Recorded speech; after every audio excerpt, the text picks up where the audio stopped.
tal? Muy buenas tardes. Bienvenidos a Epicentro Tehuacán, Puebla, la radio especializada en protección civil. El día de hoy vamos a tener un tema bastante interesante. Tiene mucho que ver, pues, a nivel mundial, pero también aquí en la zona de Tehuacán, ya que estamos en una zona sísmica. El tema que vamos a hablar va a ser sobre el riesgo sísmico y la regionalización geotécnica. Para ello vamos a platicar a fondo con el ingeniero Eduardo López Sánchez, quien es jefe del Laboratorio de Ingeniería Civil, jefe de proyectos de investigación, así como docente en el Instituto Tecnológico de Tehuacán. Bienvenido, ingeniero. Sí, muchas gracias por la invitación. Bueno, pues ahorita vamos a entrar de lleno con ese tema. Antes, permítame, voy a dar unos pequeños avisos. Entre ellos es que nos pueden escuchar en diferentes plataformas. Estamos presentes en Facebook como Radio Atogapan, nos pueden checar nuestra página www.atogapan.mx. En TuneIn Radio, igual buscan la estación de Radio Atogapan, a través también de Twitter, @Radio Atogapan. Y nos pueden escuchar en diferentes horarios con diferentes temas. Cada epicentro es, digamos que independiente en cuanto a sus temas. Y, por ejemplo, nos pueden escuchar desde Nuevo León, Sonora, Ciudad de México, Colima, Veracruz, Colombia, Quintana Roo, y bueno, todos los sábados aquí con nosotros de 12 a 1. También les recordamos que próximamente estaremos cumpliendo 3 años como Radio Atogapan, como epicentro, todo el general de epicentro. Sí, y pues vamos a tener la celebración en Hermosillo, Sonora. Allá nos van a esperar a nuestros compañeros. Ya prepararon todo un programa bastante interesante, muy amplio. Y pues allá nos estaremos viendo el viernes 3 de agosto y sábado 4. Hay charlas y pláticas, conferencias también muy, muy interesantes. También les recuerdo que el Colegio Mexicano de Profesionales en Gestión de Riesgo y Protección Civil, así como Epicentro, nos invitan a la magna conferencia de Henry Adolfo Peralta con el tema Liderazgo y Resiliencia. Esta se va a llevar a cabo el día miércoles 1 de agosto de 2018 a las 19 horas en la Ciudad de México. Les invito a que se metan en la página para que vean más información.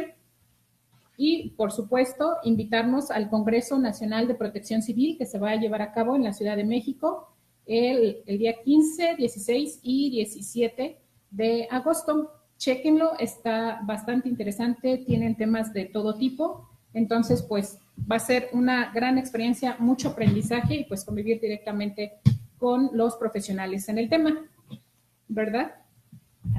Con todo lo que tenemos del Congreso. Bastante, digo, pues antes que nada, muchísimas gracias por la invitación, ingeniero. Gracias. La verdad es mi alma mater, de donde, pues bueno, invitamos también al ingeniero Iván Arauz, que fue el enlace con ustedes, y con la maestra Yeyetsi, muy agradecido, la verdad. La verdad tengo el honor de haber egresado de esa institución que muchos tehuacaneros y muchas personas de la región han egresado, y pues creo que han hecho algo bueno, por lo menos terminamos en la radio. Terminamos en la radio, pero no es cierto. Hay muy buenos catedráticos y pues bueno, nos gustaría saber quién es usted, ingeniero, qué es lo que estamos realizando en el tecnológico y a partir de ahí pues ya nos desplayamos en este tema que está exageradamente muy interesante y pues bueno, esperemos que les sea de su agrado a todos. Sí, muy bien, muchas gracias. Bueno, yo soy Eduardo López Sánchez, soy ingeniero civil, egresado del Instituto Tecnológico de Tehuacán. También soy docente, ya tenemos aproximadamente 24 años trabajando en la docencia en el área. Me he especializado en el área de mecánica de suelos y pues hemos también trabajado con materias relacionadas con el diseño estructural. En lo particular también fundamos un laboratorio de mecánica de suelos hace ya aproximadamente 15 años. Y pues nosotros ofrecemos servicios técnicos a los constructores, a los contratistas, que requieren de estudios de ingeniería, en este caso relacionado con la mecánica de suelos. Y pues en el área de diseño estructural, pues hemos tomado algunos cursos de capacitación sobre diseño sísmico para que los apliquemos conforme a la normativa. A grandes rasgos, pues eso es la formación que tenemos. Nada más y nada menos. Gracias. Tantos años de experiencia, todo un laboratorio. ¿Cómo se llama el laboratorio? El laboratorio se llama Geolabs, es un laboratorio de mecánica de suelos y pavimentos. Mira, ya saben, ahí ya tienen un buen tip. Si necesitan un profesional con todo este tema, pues aquí lo tenemos. Bueno, y hablábamos que nuestro tema es el riesgo sísmico y la regionalización geotécnica. Pero tanto hablamos de sismo. ¿Qué es un sismo? ¿Cómo se pudiera definir? Bueno, normalmente la corteza terrestre en su interior sufre fracturas. Las rocas tienden a presentar fracturas y cuando eso se da a cierta profundidad o de manera superficial, se presentan movimientos debido a esa fracturación y genera propagación de ondas. Entonces, normalmente sobre la corteza terrestre, que es donde tenemos nuestras edificaciones, pues se presentan esas oscilaciones, esos movimientos, y obviamente pues las estructuras son las que resienten esa perturbación. Aquí hay que comentar que desde tiempos geológicos la formación de la Tierra se ha generado a través de placas. Entonces se habla de placas tectónicas y pues nosotros sabemos que la República Mexicana se encuentra en una zona que presenta por lo menos 3 placas y una de ellas, la placa de Cocos, que es una de las zonas que están pegadas al Pacífico, pues presenta continuamente movimientos, ¿sí? Si nosotros, por ejemplo, visitamos la página del Servicio Sismológico Nacional, pues nos vamos a dar cuenta que todo el tiempo hay movimientos sísmicos. En ocasión, esos movimientos, pues no los percibimos nosotros los humanos porque son de baja energía, ¿sí? Ahí le voy a preguntar, ¿por qué? No sé si eso tiene que ver con la magnitud, la medición, dimensión, porque muchas veces, o hemos escuchado, ¿no? Pero si tal sismo fue de mayor magnitud y no se sintió o no tuvo la misma repercusión que otro sismo con menor, no sé, magnitud, intensidad, ¿cómo se mide toda esa parte? Así es. Bueno, al inicio se estableció una escala en la cual se tomó en cuenta la intensidad, es decir, más bien la sensación del sismo y obviamente el daño que causaba. Entonces de ahí surge la escala de Mercalli. Entonces esa escala se sigue manejando, sin embargo no es una escala que nos dé realmente cuál es el efecto que tiene el movimiento de las rocas. Entonces de ahí surge lo que es el concepto de magnitud. Cuando hablamos ya de magnitud, pues estamos hablando de la energía que se libera a la hora de la fractura de las rocas. Normalmente se maneja una escala de Richter. Esa es una escala ya relativamente antigua, que se ha ido actualizando con el tiempo. Ahora se habla de una escala de Richter-Gutenberg. Normalmente en esa escala, pues hablamos de sismos de grado 2, grado 3, ya los sismos que los empezamos a sentir, grado 4, grado 5, y hay que tomar en cuenta que de un grado a otro, pues estamos hablando de aproximadamente 32 veces la energía que se libera, ¿sí? Entonces, esto normalmente depende mucho de cuál es el foco donde se presenta el sismo. Y esto está muy relacionado, por ejemplo, con las ondas sísmicas que se generan a la hora de la fractura en el subsuelo. Entonces, normalmente luego la gente habla de, por ejemplo, que sintió un sismo trepidatorio o un sismo oscilatorio. Normalmente las ondas que se liberan son ondas, les llamamos ondas primarias, ondas P, ¿sí? Esas ondas normalmente corren a lo largo y son las primeras que se manifiestan porque se mueven a mayor velocidad. Luego vienen, prácticamente en paralelo vienen las ondas S o secundarias, además de otras 2 ondas que son las ondas de Rayleigh y las ondas de Love. Entonces, normalmente, dependiendo de la cercanía donde ocurre el sismo, se puede sentir más una sensación trepidatoria debido a la manifestación de las ondas de corte, entonces, que son las ondas S. Entonces, eso obviamente ya en su modelación matemática es muy compleja, ¿sí? Y solamente los expertos, como los geofísicos, son los que procesan esa información para que nosotros lo entendamos en función de la magnitud.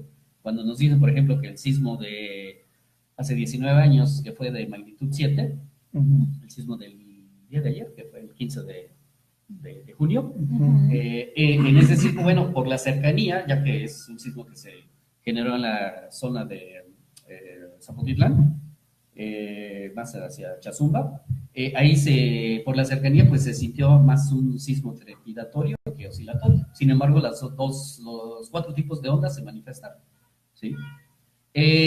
También aquí es importante comentar que para que se procese esa información, bueno, se necesitan equipos que detecten. Ahí es donde entran los acelerómetros, los que miden las gráficas de aceleración, y entonces con ese equipo pues, se hacen las triangulaciones para poder identificar en dónde se presentó el epicentro, ¿sí? Okay. Entonces la profundidad también es importante para saber cuál va a ser el efecto del del sismo sobre las edificaciones. Entre más profundo es menos riesgoso. Posiblemente, pero es que depende de la magnitud con la cual se libera la energía. A ver, si me puedes explicar un poquito más sobre ese tipo de mediciones, como para que veamos o entendamos cuando nos den la información de tal sismo ocurrió esto, bueno, ya sé que es por... Sí, suponiendo que se presenta un sismo a cierta distancia de Tehuacán, aquí tenemos nosotros una estación sismológica. Ahí está sobre el Libramiento, más o menos donde está UAP, casi enfrente, en la colonia Lázaro Cárdenas. Ajá. Ahí hay una estación sismológica que ahorita la administra el Instituto de Geofísica de la UNAM, ¿sí? En colaboración con el Instituto Tecnológico de Tehuacán. Ahí... Espérame, eso es muy importante. Sí, bueno, esto lo había dado a, si no mal recuerdo, Luis Santamaría Mayo, que es un director de Protección Civil de San Gabriel Chilac, y lo había comentado, ¿no? Que hay un acelerógrafo aquí en Tehuacán. Así es. Muchos lo desconocemos.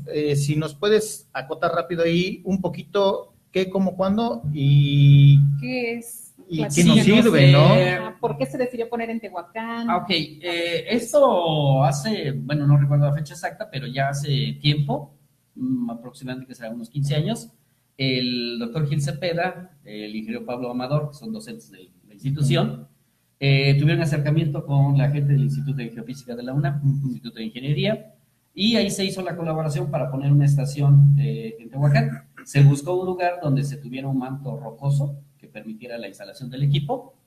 Se colocó, al principio se le dio administración por parte del tecnológico y posteriormente ya el Instituto de Geofísica, que es quien recopila toda la información, ya tomaron, digamos, podemos decir que tomaron ellos la administración, el control, y actualizaron los equipos. No tendrá que ser no más de 2 años que actualizaron todo ese equipo, y ese equipo pues está funcionando y es parte de la red sismológica nacional que existe. ¿Del SASMEX, si no mal recuerdo, o es del CIRES? Porque creo que hay dos, ¿no? Sí, es el que administra el Servicio Sismológico Nacional. Sí. Mira, es como dices, eso es bastante interesante. Muchos pensamos que toda la información se genera a lo mejor en la Ciudad de México o tienen algunos instrumentos de medición lejos de nosotros, y entonces pues es bastante interesante por qué se decide. ¿Y por qué se decide en Tehuacán, no en alguna otra zona más hacia la costa? Que es... específicamente no lo sé, pero por los contactos que había con las personas se decidió para que Tehuacán tuviera ya una estación. Sí, se tiene, por ejemplo, en la costa del Pacífico se tienen varias estaciones, sí, por parte de la red. Pero ya hacia el interior pues se necesita tener equipos para que se pueda medir. En Oaxaca me parece que hay otra. Hay otra. Sí, en Huautla me parece, no estoy muy seguro, pero en esa zona también se tienen equipos. Eso es importante para que de esa manera se pueda detectar más fácilmente dónde se presentó el sismo. ¿Es porque Tehuacán, como decimos, está en una zona sísmica? Sí, estamos. De hecho, en la última actualización que se hizo del Manual de Diseño Sísmico de Comisión Federal de Electricidad, que es, digamos, la dependencia que a nivel nacional se encarga de hacer investigación sobre sismicidad. Ellos, debido a la presencia del sismo del 99, actualizaron en 2008 el mapa de riesgo sísmico, y a Tehuacán, que inicialmente estaba en una zona cercana a zona B, lo pasan a zona C, y ahora estamos prácticamente en la zona D, que es la zona de mayor intensidad sísmica. Así es. Y eso, pues, también repercute mucho en los diseños sísmicos para las estructuras, de lo cual vamos a platicar un poquito más adelante. Bueno, le corto tantitito, Inge. Claro que sí. El organizador del Congreso de aquí, de la Ciudad de Protección Civil, sí, el señor Raúl Cantón, otorga 25 cortesías, perdón, no sé que la vaya a regar. Sí, 25 cortesías para los alumnos del tecnológico que quieran acudir al Congreso. Obviamente, me imagino que lo dejamos con usted. Usted lo difunde dentro de los jóvenes. Hay muchísimos temas de interés para los ingenieros civiles. Claro. Obviamente, el roce con muchas personas que hay ahí va a ser muy bueno para los jóvenes. Y pues bueno, si gusta, pues bueno, ahorita le doy la forma, o usted decide qué 25 alumnos están, y ya nada más nos pasa la lista para entregársela al señor Raúl Catón, y también nos está ofreciendo 10 cortesías a través del programa. Muchísimas gracias, Raúl Catón, la verdad, muy, muy agradecido, y pues bueno, qué mejor que cumpliendo un año y otorgando 10 cortesías. Hay 3 cortesías ya anteriores de Luis Guillermo Gómez, la señora Lourdes y Fernando Prado. Entonces ahorita vemos cómo le vamos a jugar para las otras 10, por favor. Sí, y ahorita más adelante volvemos a repetir todo el programa del Congreso Nacional de Protección Civil, que tiene bastantes temas muy interesantes y todos relacionados pues con lo que estamos viendo. Bueno, ahorita mencionaba usted, ingeniero, que estaba clasificado Tehuacán en una zona, después en otra. Al menos en lo personal desconozco de ese tema. ¿Me podría decir un poquito cómo están ubicadas esas zonas? ¿Quién las divide? ¿Cómo se designan? Sí, la República Mexicana está, digamos, regionalizada sísmicamente, y este trabajo lo ha hecho la Comisión Federal de Electricidad a través de lo que antiguamente se llamaba el Instituto de Investigaciones Eléctricas, ahora se llama el Instituto de Energía, es el Instituto Nacional de Energía de Electricidad y Energía Limpia, el INELI, que con sede en Cuernavaca, en donde normalmente hacen toda una zonificación en cuestión de riesgo sísmico. ¿Sí? Ahí las zonas que tienen poca intensidad, están clasificadas dentro de la zona A. Las zonas que presentan un poquito de mayor efectos de sismo pasan a zona B, llegamos a zona C y finalmente la zona D, que es la zona que es más, que presenta mayor cantidad de sismos, que es prácticamente toda la costa del Pacífico. Tehuacán, curiosamente, está entre la frontera de la zona C y la zona D. Si vemos nosotros el mapa, pasa ahí y Tehuacán exactamente está en la frontera. Está en la frontera. Entonces, aquí conviene hacer diseño sísmico de las edificaciones en base a la zona D, para que sean estructuras sismo resistentes. Claro.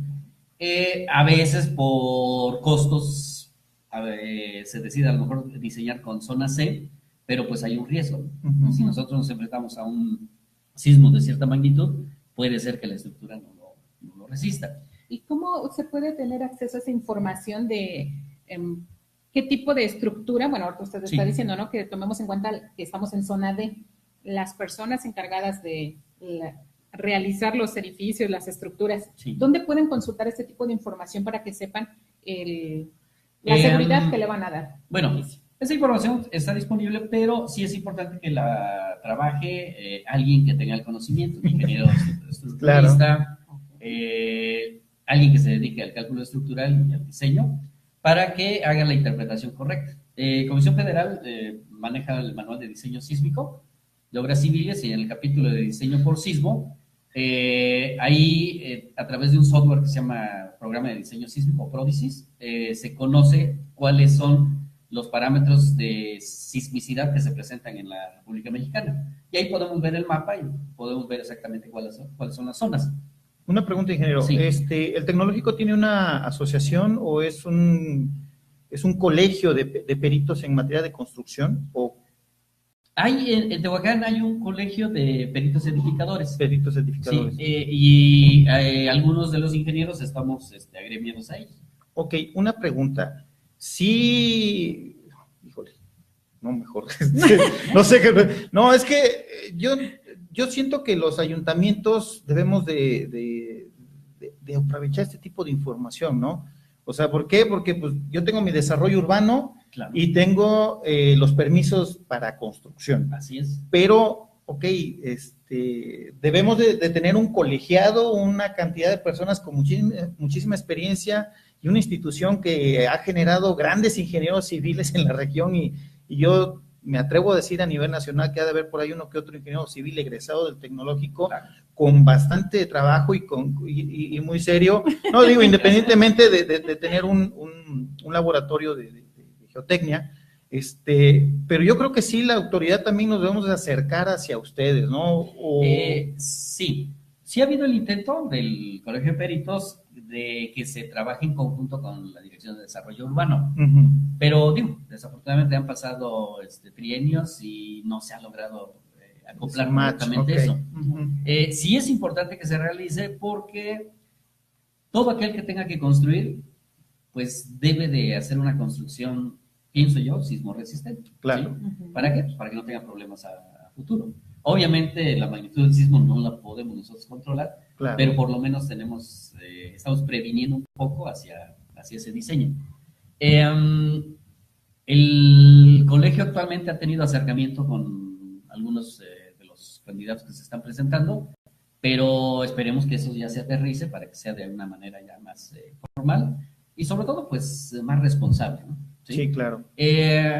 Si nosotros, por ejemplo, vamos a edificar, pues hacemos los trámites, pero hay todavía la mentalidad de la gente mucho la autoconstrucción.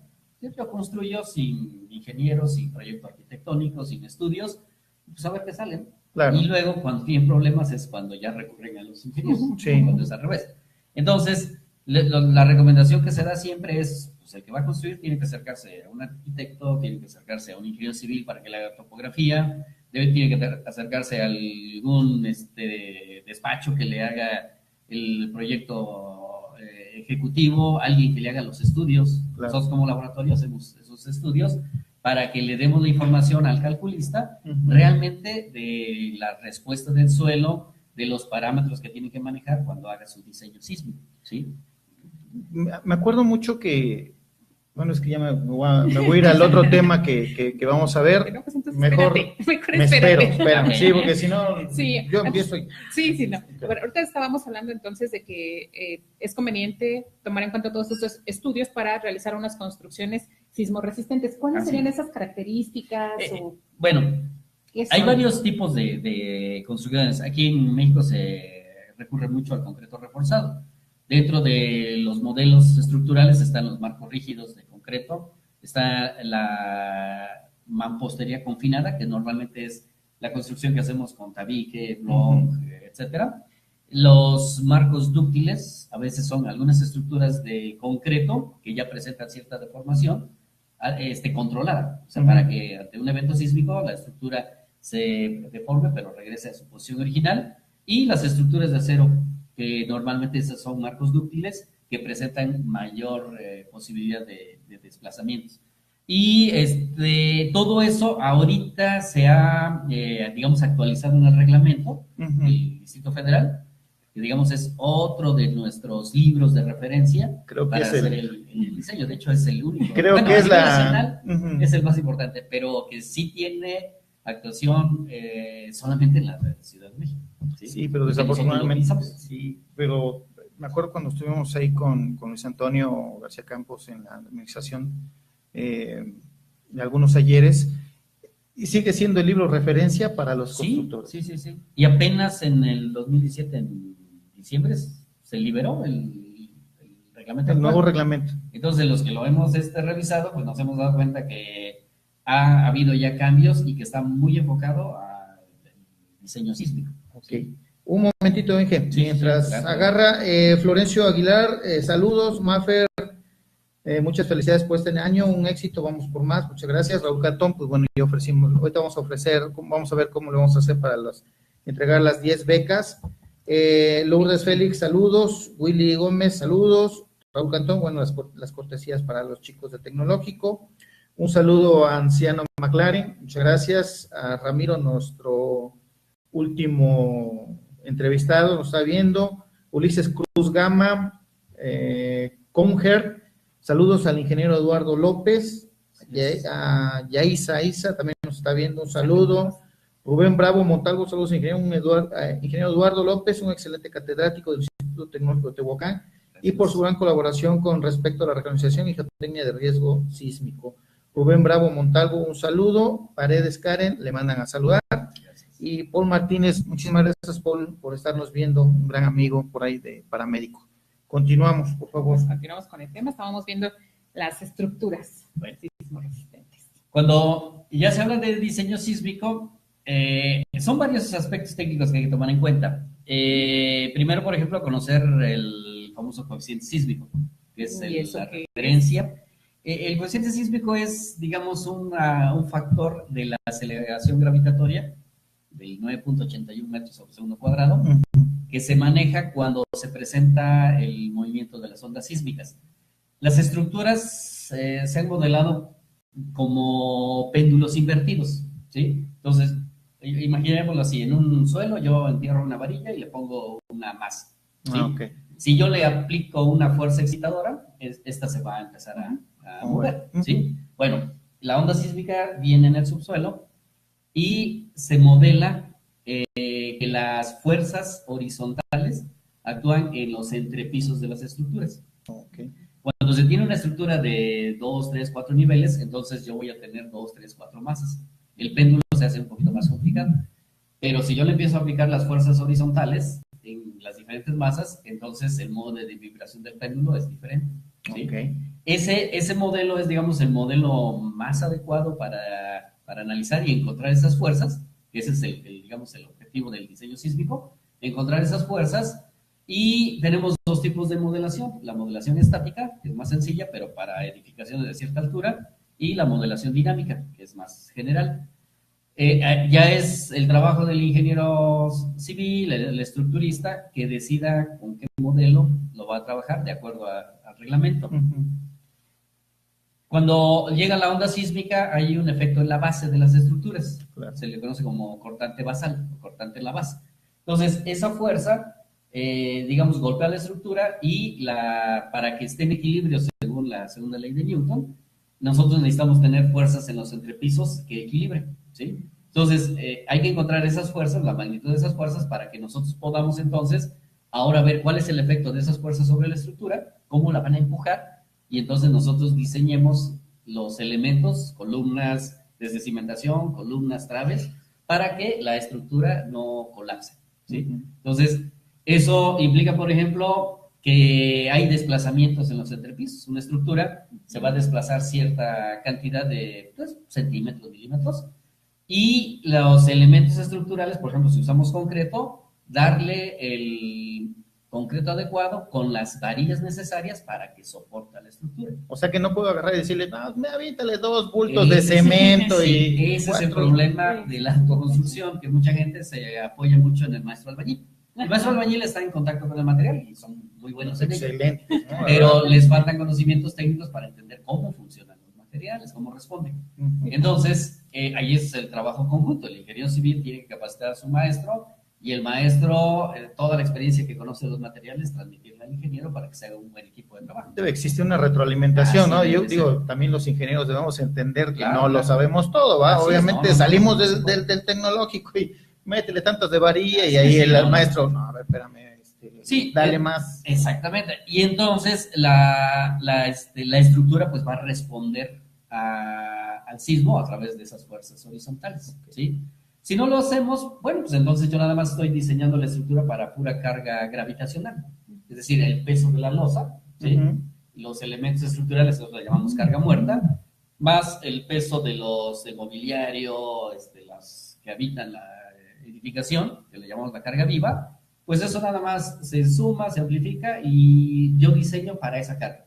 Pero cuando viene el sismo, no es carga gravitacional, sino son cargas de empuje. Entonces, ahí es donde tenemos que hacer los diseños correctos.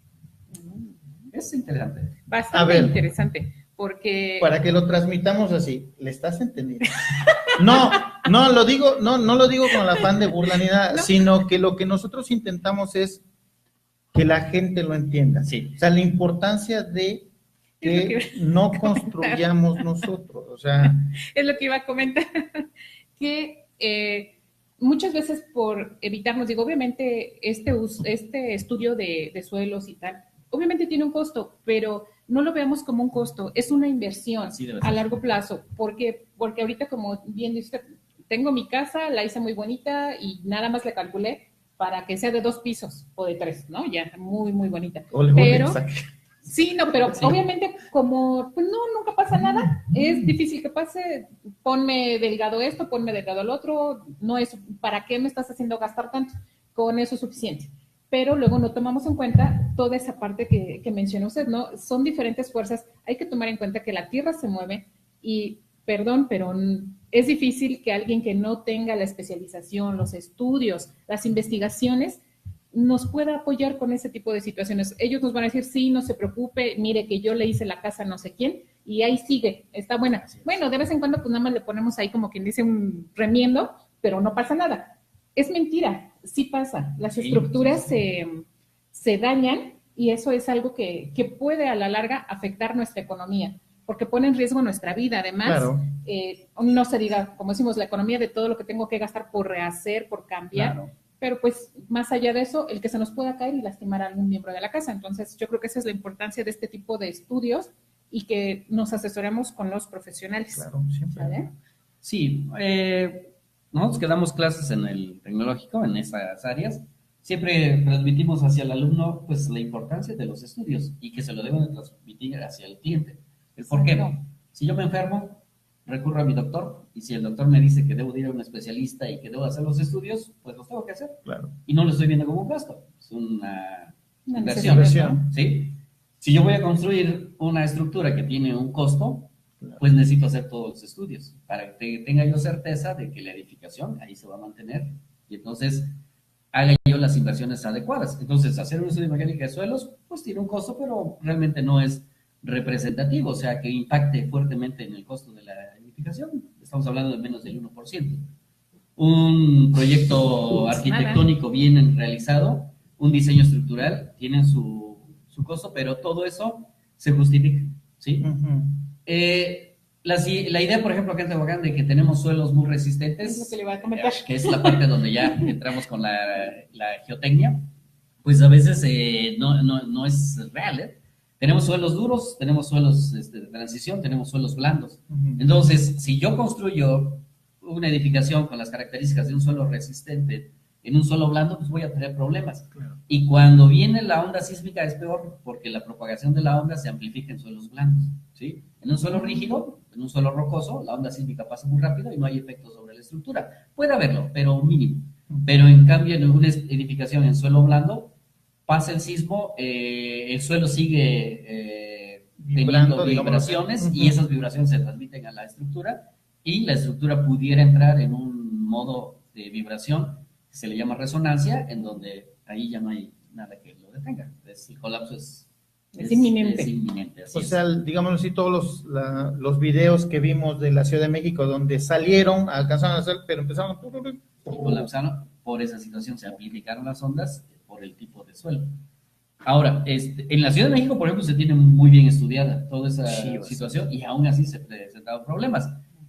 Comparados con lo de 1985, a lo mejor fue menor, pero hubo construcciones recientes que no aplicaron correctamente los criterios, los estudios y colapsaron, ¿sí? Claro. Y eso es lo que ahora se busca, que ya no se presente esa situación cuando ya se tienen todos los estudios y si hay necesidad de cimentar de manera más profunda, pues hay que hacerlo, ¿no? Obviamente hay un costo, pero se justifica para que la estructura se mantenga bien.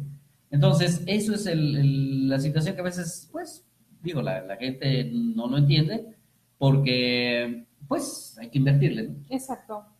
Con el sismo pasado, por ejemplo, se generó mucha preocupación de los padres de familia de las escuelas cuando observaron algunos agrietamientos, ¿no? Y decían que no entraban sus hijos hasta que les garantizara a alguien que la estructura no se iba a caer, ¿no? Claro. Entonces, normalmente ese tipo de edificaciones se diseñan para que resistan sismos.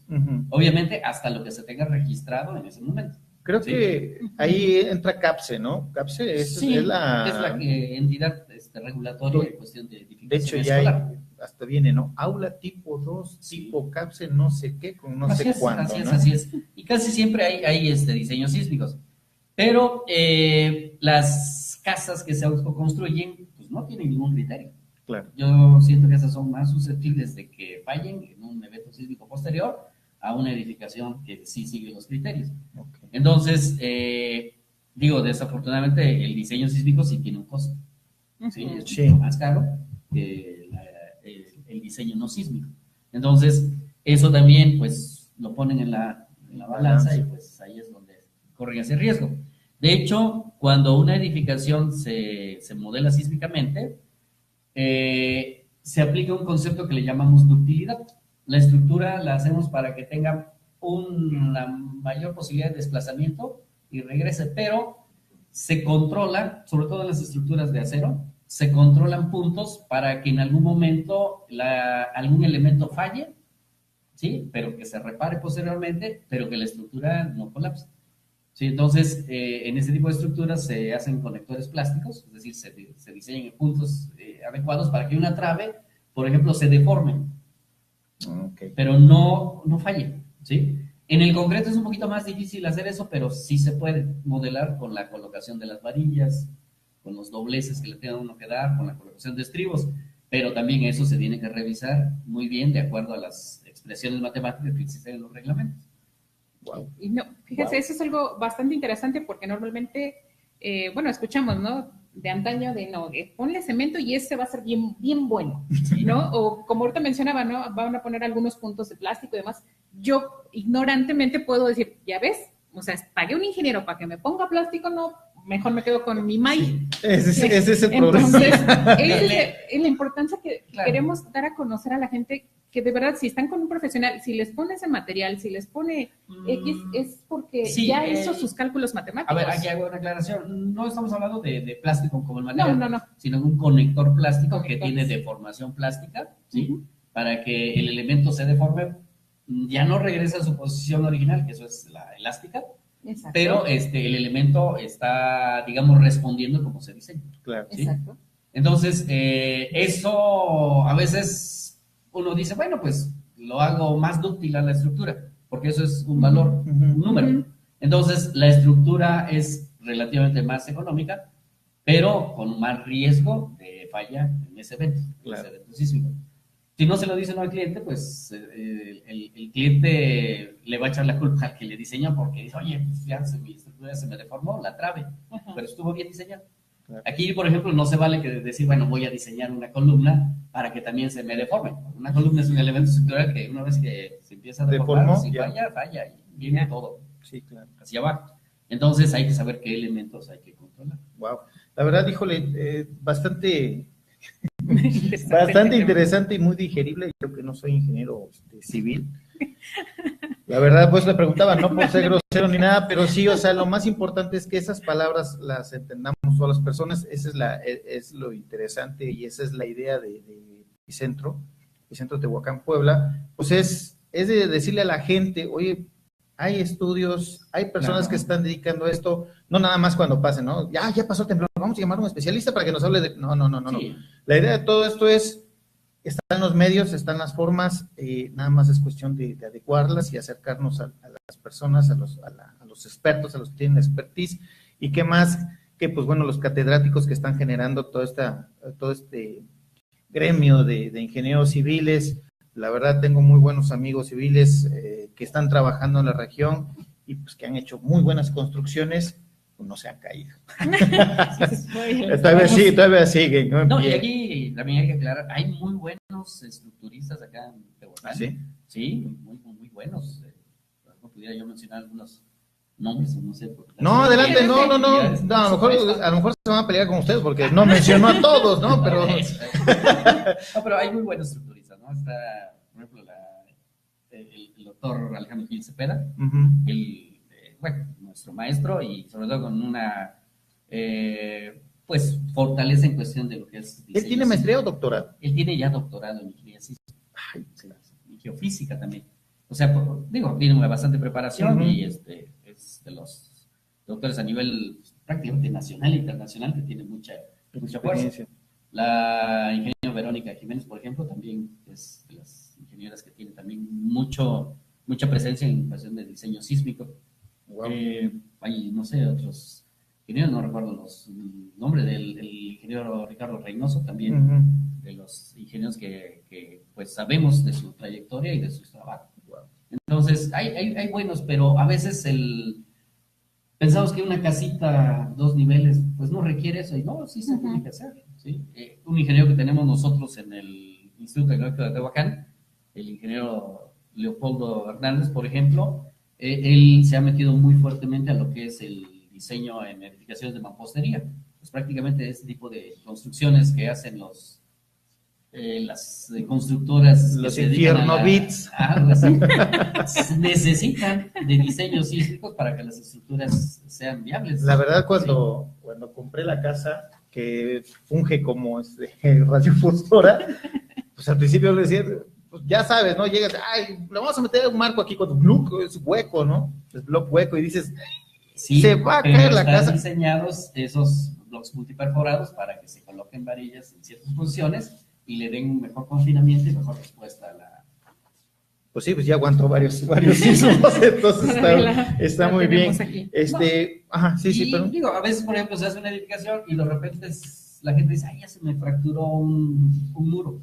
Bueno, esa es la respuesta normal porque nuestra estructura, si la hicimos con marcos y presentamos ciertas distorsiones, pues el muro se fractura, pero no es un muro que esté recibiendo carga. Digámoslo así, los muros, bueno, hay que saber que son de carga y que son de, Sí. algunos son de carga o algunos son de, nada más para, Divisorios, pues para que exactamente. no se vea el vecino, ¿no? Así Que es. bueno, aquí este muro divide a lo de mi vecino, entonces. Pues, Y esto va, ¿qué pasaría? Bueno, si alguien dijera, bueno, yo hice una construcción y quiero que mi construcción me resista a lo mejor eventos sísmicos futuros. Ujú. Bueno, se puede reforzar. O sea, eso nada más es decir, bueno, de acuerdo a cómo está construido, vemos en qué puntos se le meten castillos y cadenas, con un análisis para saber si no estamos, digamos, generándole otras acciones al elemento que nos pueda causar problemas, porque desconocemos a lo mejor los armados. Aquí en Tehuacán he visto que creo que están haciendo una, aquí en la esquina de, lo que es las 15 letras hacia abajo. Y Daniel González. Ándele, creo que sí. Sí, de norte, así Es una mera esquinita que le están metiendo ahí. Se está reforzando. Se está reforzando. Sí. Wow. Entonces, eso se puede hacer. Digo, cuesta, ¿no? Pero es con la intención de que la estructura siga funcionando después de sismos. Perfecto. ¿Y cómo va el tema de los reglamentos de construcción, por ejemplo? Faltan 4 minutos. No, espérame. O igual le podemos dar, no hay ningún problema, Bueno, porque todavía falta lo de... Sí. Ya. Continuamos. Reglamentos de construcción. Tehuacán tiene un reglamento de construcción, no recuerdo de cuándo se elaboró, pero pues es muy básico, ¿no? Nada más para algunas cuestiones pues reglamentarias con respecto a lo que emite desarrollo urbano. Pero en cuestión de diseños, pues siempre recurrimos hacia el reglamento del Distrito Federal o de la Ciudad de México. Entonces, no es un mal reglamento, un reglamento hecho por expertos que conocen del tema y tomando también a lo mejor los estudios que se han hecho en otros países. Entonces, esos reglamentos como referencia son muy buenos. Aquí lo interesante es que quien diseña en base a reglamentos siempre tiene esa protección. ¿Qué pasa si una edificación por alguna situación colapsa y la persona que lo realizó lo hizo en base al reglamento? Mientras lo haya hecho en base al reglamento, la edificación a lo mejor tuvo un fallo no de diseño, sino de construcción. ¿Sí? Obviamente hay un peritaje atrás de todo eso, Claro. pero se puede decir, bueno, pues yo lo hice en base a esto, entonces a lo mejor las ecuaciones estuvieron mal. Pero se supone que es un grupo de expertos que revisa y por eso se tardan muchos años en liberar un reglamento. Wow. ¿Sí? Entonces, mientras se diseñe conforme al reglamento, el diseño es correcto. Si se construye conforme a lo que se emite en el diseño, mucho mejor. ¿Sí? Pero también a veces ese es el otro problema. El diseño está muy bien hecho, pero la construcción no sigue exactamente esas recomendaciones. Y pues a lo mejor ya no le meten el concreto con la resistencia que se pide. Los aceros, los diámetros de las varillas son importantes, que se respeten las distancias de los estribos, ¿sí? El calibre de la varilla para el estribo, etcétera. Sí. Entonces, si eso no lo hacen con la intención de ahorrarse, bueno, pues entonces es culpa a veces del cliente. Wow. Ok. Y bueno, al principio, ahorita hemos estado hablando mucho sobre los sismos y todo lo demás. También hablamos que parte de nuestro tema iba a ser la regionalización técnica. ¿Me puedes platicar un poquito al respecto? Claro que sí. En 2015 iniciamos un proyecto de investigación ahí en el Instituto Tecnológico de Tehuacán, junto con mi laboratorio, para recopilar la información de estudios de mecánica de suelos y de geotecnia que habíamos hecho en la región, pero lo enmarcamos nada más a la ciudad de Tehuacán, ¿sí? Hemos visto que con esa información se procesa a través de unos modelos matemáticos que están basados en lo que se llama geoestadística para que nos dé un mapa, ¿sí? De cómo se encuentra la respuesta del suelo en cuestión de capacidad al esfuerzo cortante. Lo hemos hecho hasta cierta profundidad. Aquí lo ideal es que tuviéramos más sondeos más profundos para darnos un panorama un poquito más de mayor alcance y poder generar mapas a diferentes profundidades. Wow. ¿sí? Ahorita pues hemos alcanzado hasta 12 metros. Sí nos hemos encontrado en algunos lugares de Tehuacán con una zona rocosa de material muy fuerte al esfuerzo. ¿A 12 de alguna metros? manera, más o menos a 12 metros, es variable. Pero también nos hemos encontrado con algunos lugares donde el suelo es plano, ¿sí? Entonces, la intención es establecer ya ese mapa, está todavía en proceso, estamos trabajando con ello, para que se tenga ya esa regionalización. Aquí lo interesante, bueno, se ha hecho a través de alumnos de ingeniería civil que han trabajado en su residencia, varios de ellos, iniciamos con 12 alumnos, 8 de ellos ya han alcanzado su titulación con esos trabajos, y continuamos todavía invitando a los alumnos, invitando a los docentes para que con esa información procesada, bueno, tengamos ya un panorama de cómo está el subsuelo de Tehuacán. Hemos visto que todavía nos falta realizar más sondeos, ¿sí? Digamos, de Tehuacán, una zona la tenemos prácticamente ya identificada, pero nos faltan en algunos otros puntos más sondeos para que sea más general la respuesta. Perfecto. Y de ahí, bueno, proponer una microzonificación con esa información y posteriormente pasar a lo que sería un atlas de riesgos. Wow. Que eso sería No, estaría súper bien, ¿no? Una pregunta, y así rápido, ¿zonas más duras en Tehuacán al Pues, expertise? Sí, tenemos zonas en lo que es la zona de la Arcadia hacia el fraccionamiento Reforma, pues tenemos ahí suelos muy resistentes, travertinos, que están a veces a no menos de 1 metro de profundidad, y tenemos muy buena respuesta.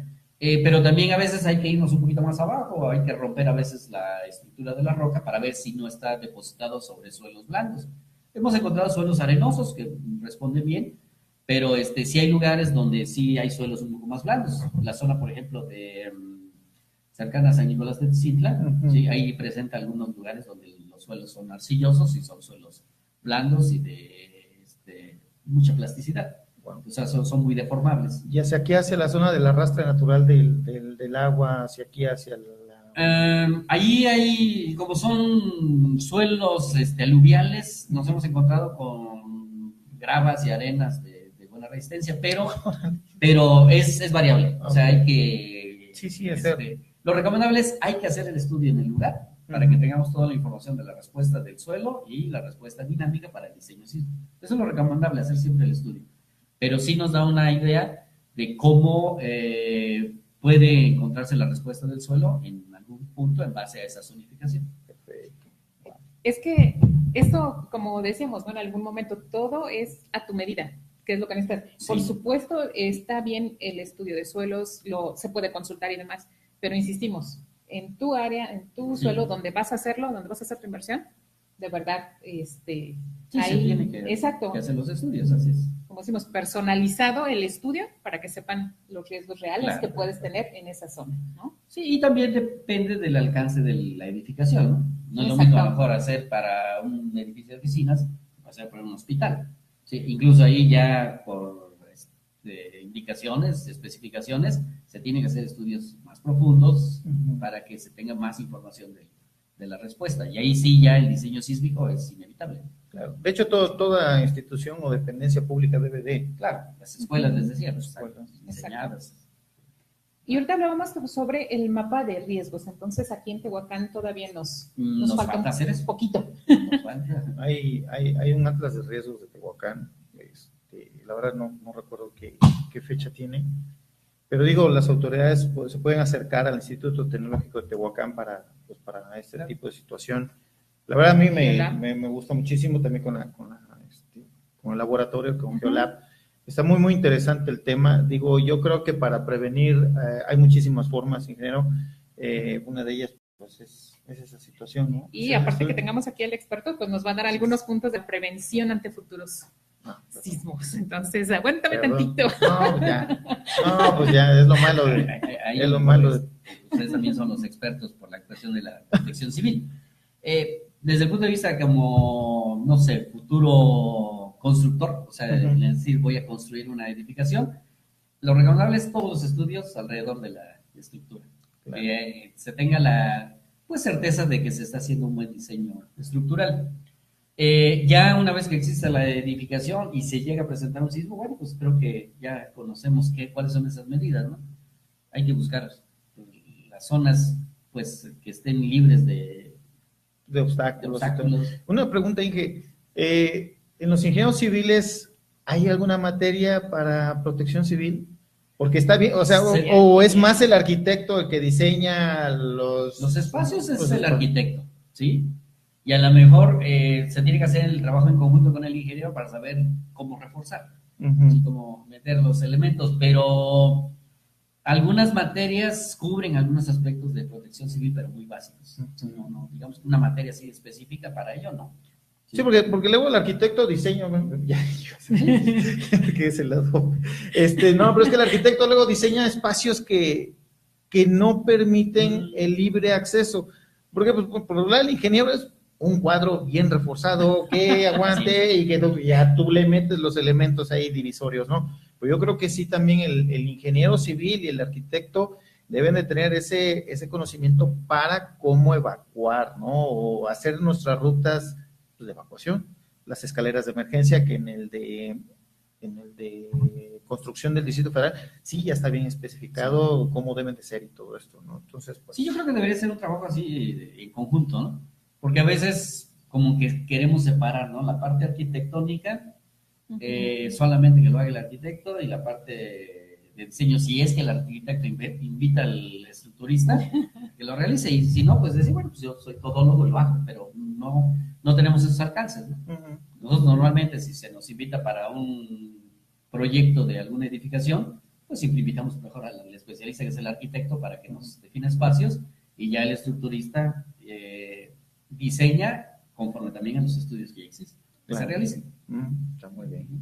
No, muchísimas gracias. Ya se nos está terminando el tiempo. No sé si pudiéramos dar como un pequeño resumen así a grandes rasgos, sobre todo lo que estuvimos viendo, la importancia de los estudios que se hacen para saber la magnitud, las intensidades, el que de verdad es una verdadera inversión el hacer los estudios de suelo cuando decidan construir, porque no lo veamos como un gasto nada más, ¿no? Sino que de verdad es bastante interesante, se puedan acercar con grandes expertos. En este caso, bueno, tenemos personal en el Instituto Tecnológico de Tehuacán, también tenemos el laboratorio sobre mecánica de suelos que se llama Geolab, entonces de verdad acérquense, también con el Colegio de Peritos, donde pueden tomar más información y de primera mano.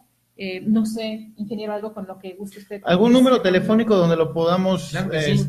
Sí, digo, bueno, tecnológico en las páginas, pero ¿algún número telefónico de Geolab? Sí, de laboratorio es 238-37-122-72. 72. Teléfono fijo de laboratorio. Mi celular, 238-1092-807. 1090, ¿qué? 92-807. 807. Bueno, pues aquí están los datos. Sí, bueno, agradecer muy ampliamente, la verdad, la labor del ingeniero Iván Arauz. Te agradezco muchísimo, Iván, como siempre. Luego lo agarro de último minuto. Oye, Iván, necesitamos esto, necesitamos el otro, así como el año pasado, el del... Apágale si quieres, pues si no se va a llenar, porque tengo que agradecer a varias personas. La verdad, Iván, la ingeniero Yeyetzin, muy agradecidos. La verdad, el año pasado hicimos ahí un poquito de escándalo con la cuestión del encuentro. Este año, pues por cuestiones políticas y de las elecciones y todo, no pudimos hacer el encuentro regional de brigadas, pero pues bueno, como siempre, agradecer a todos y cada uno de los que nos están viendo y escuchando. Otra vez agradecer muy ampliamente a G&G, a Luis Guillermo Gómez, por el apoyo completo de esta situación, de pues los micros, de algunas cosillas técnicas que nos han estado apoyando. A ti, Goretti, igual también eres parte de ese apoyo. Y pues bueno, ahora sí, si gustas, dije, espérame tantito. Agradecer muy ampliamente a Héctor Paz, que es el que nos invitó a este proyecto muy, muy bonito, la verdad, muchos sentimientos, muchas cosas encontradas. Ha sido un año de aprendizaje muy, muy padre, ingeniero, muchísimas personas que vienen y que expresan todas las actividades que realizan. La verdad nos damos cuenta que hay muy buenos profesionales en Tehuacán y la región en materia de prevención y protección civil, y así como pues, buenos estudios.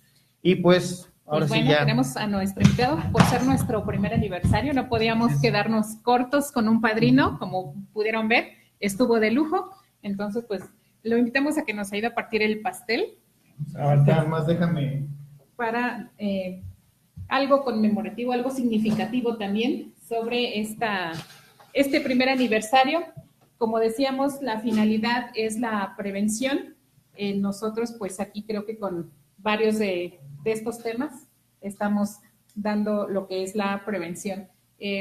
Rosy, no sé si me puedes pasar el pastelito y que aquí no es el cuchillito. Es el nervio, y es el nervio. Entonces, a ver. ¿Querías sacárselo? Ay, Ingeniero, por favor, tú eres el invitado, tú eres pues un año de Epicentro. Pues, muchas gracias a todos. Y pues, ahí está partido. Pagamos la vela, si no se va a llenar de no lo vas a pagar. Entonces, no, los niños no vean esto. Ok, pues muchísimas gracias a todos. Y espérame, tú vas a servir, déjame ya. Pártelo tú también. No, pero es que si no, ¿qué va a pasar? Ahí está, perfecto. Ahí. Nos tomamos una foto, Si por no, favor, una aquí foto con el pastel. con el pastel, ingeniero, por favor. Claro que sí. Por favor, Eric, por acá. Paz, muchas gracias por la invitación. Gracias a todos. Espérame que